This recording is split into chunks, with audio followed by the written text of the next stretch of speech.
We run a lot of calls at Station 1 and in the city of Georgetown, and there's a lot of guys that go above and beyond, and this was one of those instances that maybe a once-in-a-lifetime call that we were able to make a big impact in a short amount of time. It was about 4 a.m., got toned out initially as a motor vehicle accident. Nothing out of the ordinary up to this point. It was on the freeway, so it was engine 1, medic 1, and truck 1 for blocking purposes on the highway. As I was making my way to my seat, I heard the engine 1 officer yell that it was on fire.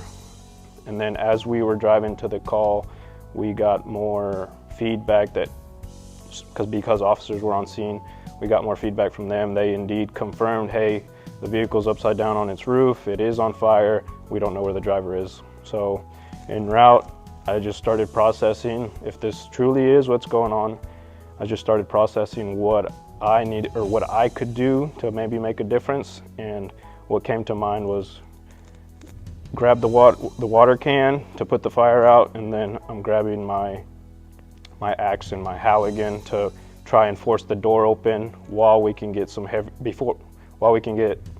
tools. So when we rounded the corner and got on the highway, I was able to see that the fire, and then as we pulled up, I saw the car on fire. I grabbed the water can, my tools, I put my pack on, turned my bottle on. I ran to the car. Everything was very rapid, very quick. We didn't know exactly what we had going on at that moment. But Firefighter Rangel got to the car and immediately started going to work. Fire was already getting into the patient compartment, so I immediately just started spraying the fire down, was able to knock it down some.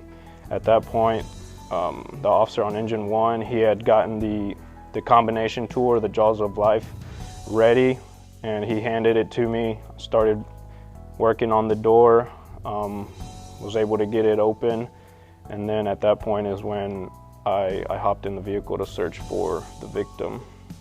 Again, the vehicle was upside down and it was crushed.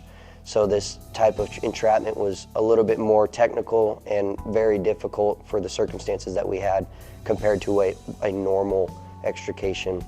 The vehicle was so crushed down that you couldn't even put your hand into where the window would be, because everything was just piled on itself. So he had to be very surgical, very tactical, and very decisive on every single movement he made for the entrapment to get that vehicle open.